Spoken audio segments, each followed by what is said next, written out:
अहम खबर आपको देंगे। वज़ीर आला खैबर पख्तूनख्वा बिला मुकाबला सेनेट इलेक्शन के लिए सरगर्म हैं। सेनेट के एक नाराज उम्मीदवार को मनाने में कामयाब हो गए हैं। अली अमीन गंडापुर से मुलाकात में वक्कास और अगजई ने कागजात नामजदगी वापस लेने का ऐलान कर दिया है।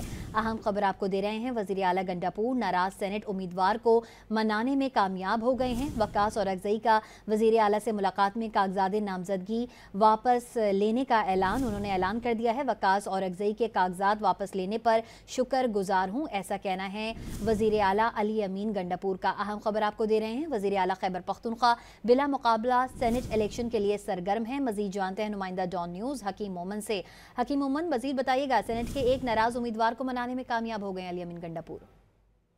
ये जी बिल्कुल, जैसा कि खैबर पख्तूनख्वा में सेनेट इंतखाबात कल होने जा रहे हैं, तो पीटीआई की जानिब से जो नाराज उम्मीदवारान हैं उन्होंने कागजात न लेने का ऐलान किया था और वज़ीर आला और उनकी दीगर क़यादत पीटीआई की कोशिश रही है कि इंतखाबात बिला मुकाबला मुनक़िद हो।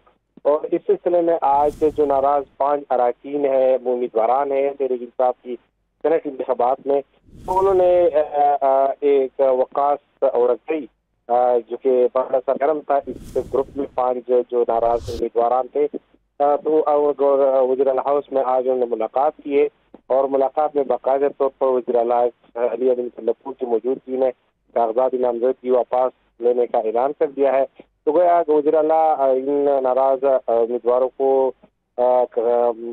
मनाने में कामयाब हो रहे हैं और ज़राए के भी कहना है कि जो दीगर नाराज उम्मीदवारान हैं उनको भी मनाने की कोशिश की जा रही है और पिछली देर में ये मुतवक्के है कि जो दीगर नाराज अरकान है वो भी कागजात नामजदगी वापस लेने का बाकायदा तौर पर ऐलान करे। वज़ीर आला ने इस वक्त मौके पर एक वीडियो पैगाम जारी किया और वो वक्कास और अगजई के साथ मौजूद थे कि उन्होंने ये कहा कि वो वक्कास और अगजई की शुक्रगुजार है और ये वही लोग हैं जो तहरीक इंसाफ के ज़रीना कारकुनान है। ताहम जो सेनेट के इंतखाबात के लिए लिस्ट तैयार की गई है, फहरिस्त और जो मुकाबले में है, वो बानी पीटीआई की बाकायदा हिदायत के मुताबिक तैयार की है।